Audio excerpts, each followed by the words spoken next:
നിങ്ങൾക്ക് ദൈവമായിട്ട് ഒരു എൻകൗണ്ടർ ഉണ്ടാകും. അത് തികച്ചും പേഴ്സണലായിരിക്കും. ആരും അറിയാത്ത ഒരു എൻകൗണ്ടർ, നിങ്ങളും യേശുവും മാത്രം അറിയുന്ന ഒരു എൻകൗണ്ടർ ആൾക്കൂട്ടത്തിനിടയിൽ സംഭവിക്കും.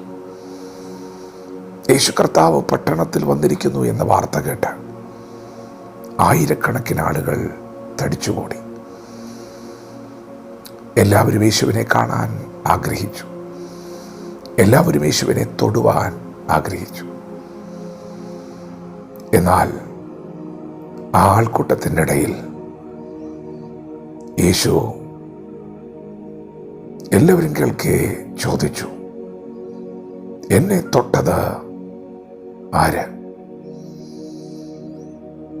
എല്ലാവരും യേശുവിനോട് പറഞ്ഞു, കർത്താവേ, ഞങ്ങളെല്ലാവരും നിന്നെ തൊടുന്നുണ്ടല്ലോ.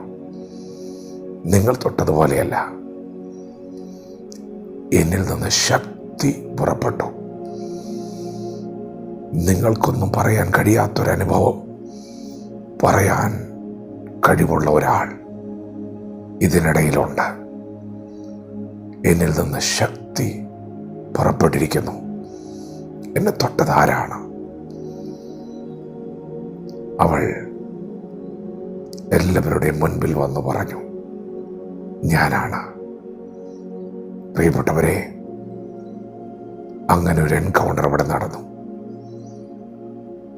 ആൾക്കൂട്ടത്തിൻ്റെ ഇടയിൽ ഒരു ദൈവിക ഇടപെടൽ, ദൈവശക്തിയുടെ വ്യാപാരം. നിങ്ങൾക്ക് വിശ്വസിക്കുവാൻ കഴിയുന്നുണ്ടോ? യേശു ഇന്നലെയും ഇന്നും എന്നേക്കും അനന്യനാണ്. ഇന്നലെ എങ്ങനെ പ്രവർത്തിച്ചോ അതുപോലെ തന്നെ ഇന്ന് പകലും പ്രവർത്തിക്കും. ആർക്കു വേണ്ടി പ്രവർത്തിക്കും? വിശ്വസിക്കുന്നവർക്ക് വേണ്ടി. ആയിരങ്ങൾക്കില്ലാത്ത ഒരനുഭവം ഒരു സഹോദരിക്കുണ്ടായി. അതെ, 1000-ൽ ഒരുവൾക്ക് അങ്ങനെ ഒരു അനുഭവം ഉണ്ടായി. പ്രിയപ്പെട്ടവരെ, ആർക്ക് അങ്ങനെ ഒരു എൻകൗണ്ടർ ഉണ്ടാകും? വിശ്വസിക്കുന്നവർക്ക് അങ്ങനെ ഒരു എൻകൗണ്ടർ ഉണ്ടാകും. എപ്പോൾ ഉണ്ടാകും? ദേ ഇപ്പോൾ ഉണ്ടാകും. അടുത്ത നിമിഷമുണ്ടാകും. അടുത്ത മീറ്റിങ്ങിലുണ്ടാകും. എപ്പോഴാണോ നിങ്ങൾ വിശ്വസിക്കുന്നത് അപ്പോൾ അത് സംഭവിക്കും. കാരണം യേശുക്രിസ്തു ഇപ്പോൾ നമ്മോട് കൂടെയുണ്ട്. പ്രിയപ്പെട്ടവരെ, അങ്ങനെ ഒരു എൻകൗണ്ടർ നടന്നപ്പോൾ 12 വർഷമായി അവളെ ബാധിച്ച ഒരു രോഗബന്ധനം അഴിഞ്ഞു. ആരും അറിയാത്ത ഒരു എൻകൗണ്ടറിൽ ഒരു വലിയ കാര്യം നടക്കും. അതേ പ്രിയപ്പെട്ടവരെ, ഒരു വലിയ ഭൂകമ്പം ഉണ്ടാകില്ല. എല്ലാവരും അറിയത്തക്കവണ്ണമുള്ള ഒരു കാഴ്ചയും ഉണ്ടാകണമെന്നില്ല. എന്നാൽ ഈ എൻകൗണ്ടറിൽ ഒരു വലിയ കാര്യം നടക്കും. അതെ, ഒരു വലിയ കാര്യം നടന്നു. 12 വർഷമായുള്ള അവളുടെ രക്തസ്രവം യേശുവിൻ്റെ വസ്ത്രത്തിൽ അവൾ തൊട്ട മാത്രയിൽ തന്നെ അത് നിന്നു. അതെ, അങ്ങനെ ഒരു വലിയ കാര്യം നടന്നു. എപ്പോഴാണ് ജനം അതറിഞ്ഞത്? യേശു അതിനെ പരസ്യമാക്കിയപ്പോൾ, അവൾ അധരം തുറന്ന് സംസാരിക്കാൻ തുടങ്ങിയപ്പോൾ. അതെ, ദൈവം നിങ്ങളെ സ്പർശിക്കുമ്പോൾ അത് പരസ്യമാകും.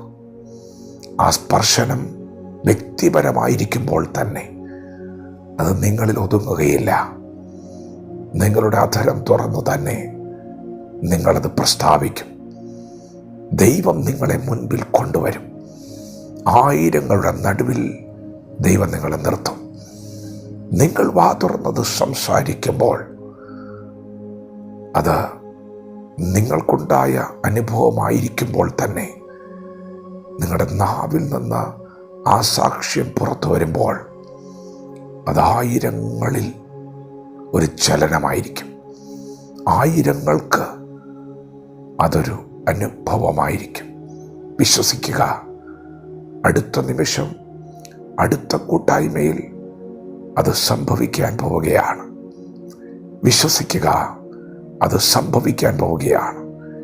വിശ്വസിക്കുന്നവർക്ക് മാത്രമേ ദൈവത്തിൽ നിന്ന് എന്തെങ്കിലും പ്രാപിക്കുവാൻ കഴിയുകയുള്ളൂ. വചനത്തോട് പ്രതികരിക്കാം.